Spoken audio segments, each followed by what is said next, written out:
కూడా మనం మళ్ళీ తిరిగి మాట్లాడలేని మాటలు మాట్లాడతారు. మళ్ళీ సోషల్ మీడియాలో ఎవరన్నా ట్రోల్ చేస్తే మళ్ళీ పెట్టి ప్రెస్ మీట్ పెట్టి ఏడుస్తారు. మా పరిస్థితి కూడా ఎలా ఉందంటే మేడం, ముందు నొయ్యి వెనకాల గొయ్యిలాగా ఉంది మా పరిస్థితి కూడా, మా జనసేన పార్టీ కానీ కూటమి నాయకుల పరిస్థితి.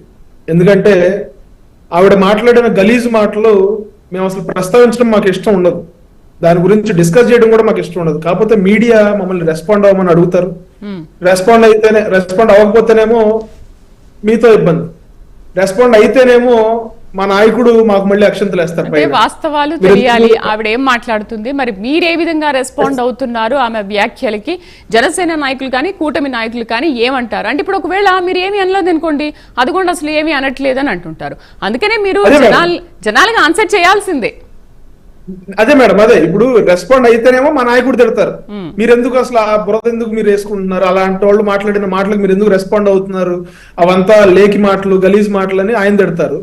రెస్పాండ్ అవ్వకపోతేనేమో మేమేం రెస్పాండ్ అవ్వట్లేదు, మా సైడ్ ఏదో తప్పు ఉందని ప్రజలు అనుకుంటారు. సో మా పరిస్థితి అంత ఇబ్బందికరమైన పరిస్థితిలో ఉంది.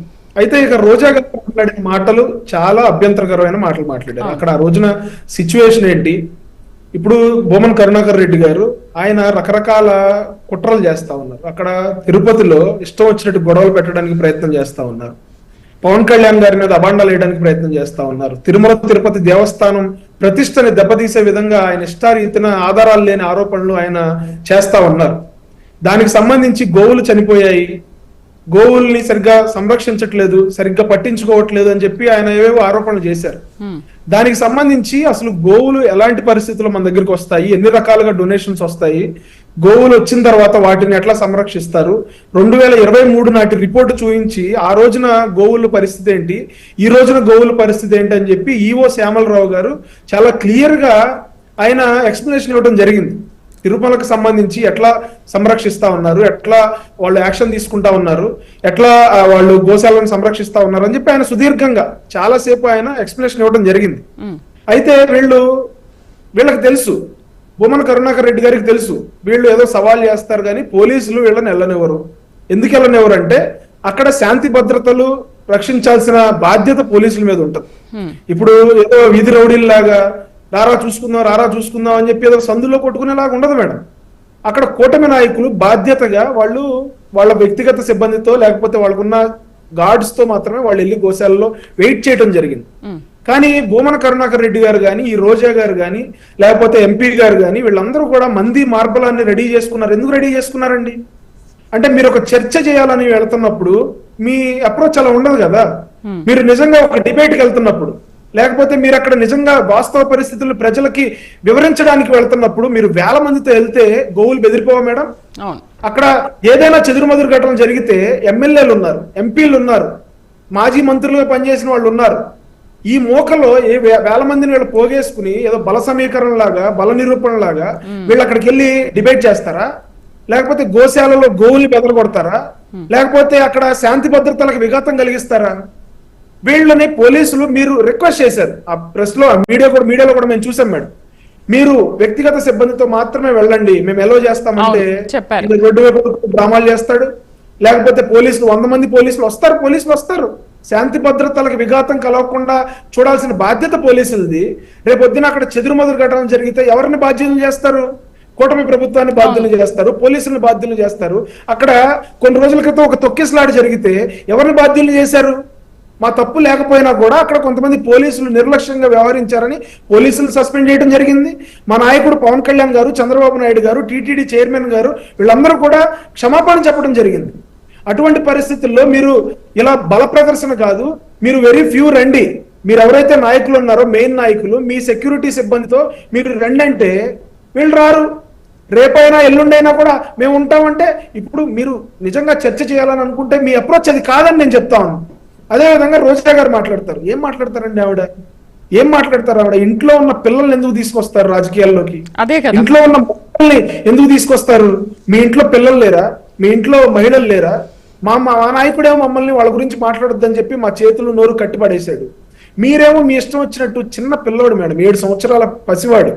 ఆ పిల్లాడికి అక్కడ ప్రాణాపాయ స్థితిలోంచి బయటపడితే కింద స్థాయి నాయకుడి నుంచి ప్రధానమంత్రి దాకా రెస్పాండ్ అయ్యి ఆ పిల్లోడు బాగుండాలని కోరుకున్నాడు. ఆ రోజున రోజా గారు కూడా మీరు ఆ స్క్రీన్ మీద కనపడతా ఉంది, ఆవిడ కూడా ట్వీట్ చేసింది అవును, పిల్లలు త్వరగా కోలుకోవాలని మేము కోరుకుంటున్నామని. మేమందరం ఏమనుకున్నాం తెలుసా మేడం, రోజా గారు అమ్మో మారిపోయారు, ఆవిడ చాలా మంచిగా మారిపోయారు, అసలు ఇంత మార్పు ఎలా వచ్చింది ఆమెలో అని చెప్పి మేమందరం ఆశ్చర్యపోయాం. అంటే అంతా కేవలం డ్రామానా, అనిపించారు కేవలం డ్రామానా అది? అంటే ఇప్పుడు ఈ ట్వీట్ లో చిన్నబాబు మాక్షంక ప్రమాద వార్తన మనసును ఎంతో కలిచివేసింది, ఆ చిన్నారి త్వరగా కోలుకుని దీర్ఘాయుష్ మరియు ఆరోగ్యంతో కుటుంబంతో కలిసి ఆనందంగా గడపాలని భగవంతుణ్ణి మనస్ఫూర్తిగా ప్రార్థిస్తున్నాను అని జస్ట్ ట్వీట్ చేసిన 4-5 రోజులకే కదా మళ్ళీ టీటీడీలో గోశాలలో ఇంతటి వివాదం చోటు చేసుకుంటే అదే చిన్న పసివాడి గురించి అలా మాట్లాడడం, పసివాడి రాజకీయాల్లోకి తీసుకురావడం ఏంటి అంటే అప్పుడు అదంతా డ్రామానా మాట్లాడడం? ఎగ్జాక్ట్లీ మేడం, అదే అనిపిస్తా ఉంది మాకు. అంటే మనసు కలిచి వేసిందంటే ఒక రోజులోనే ఎట్లా మారిపోతుంది, 2 రోజుల్లో ఎట్లా మారిపోతుంది? అంటే కుక్కతో ఒక వంకర అన్నట్టు మీరు ఆ రోజు ఏదో అందరూ ట్వీట్లు వేస్తున్నారు కదా, ప్రధానమంత్రి ట్వీట్ వేశారు కదా, లేకపోతే ప్రధానమంత్రి ఫోన్ లో మాట్లాడారు కదా, మా నాయకుడు కూడా ట్వీట్ వేసి ఆయన కూడా సంఘీభావం తెలిపాడు కదా, మనం కూడా తెలపాలన్న ఆతృతతో వేశారా? ఆ రోజున ట్వీట్ చేశారా మీరు? ఈ రోజున అసలు విషయం బయటకు కక్కుతూ ఉన్నారా?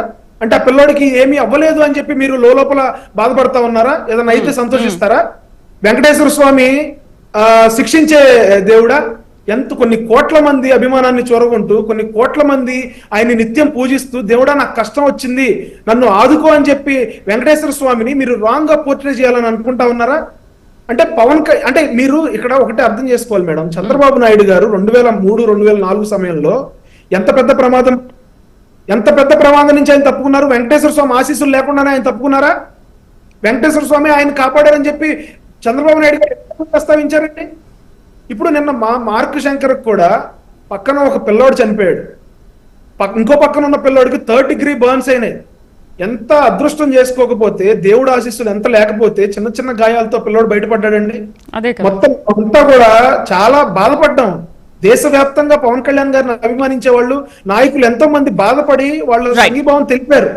కానీ వీళ్ళు దాన్ని కూడా రాజకీయం చేయాలి, దేవుడి విషయాన్ని కూడా రాజకీయం చేయాలి. ఇంట్లో ఉన్న చిన్న పిల్లలు, ఇంట్లో ఉన్న మహిళలు, వీళ్ళని కూడా రాజకీయాల్లో తీసుకొచ్చి అంటే వాళ్ళు రెస్పాండ్ అవ్వలేరనా? మా మార్క్ శంకర్ రెస్పాండ్ అవ్వలేడనా? మేము రెస్పాండ్ అవుతాం. కిరణ్ గారు, ఆంజనేయ రెడ్డి గారితో మాట్లాడదాం ఒకసారి. నమస్తే ఆంజనేయ రెడ్డి గారు.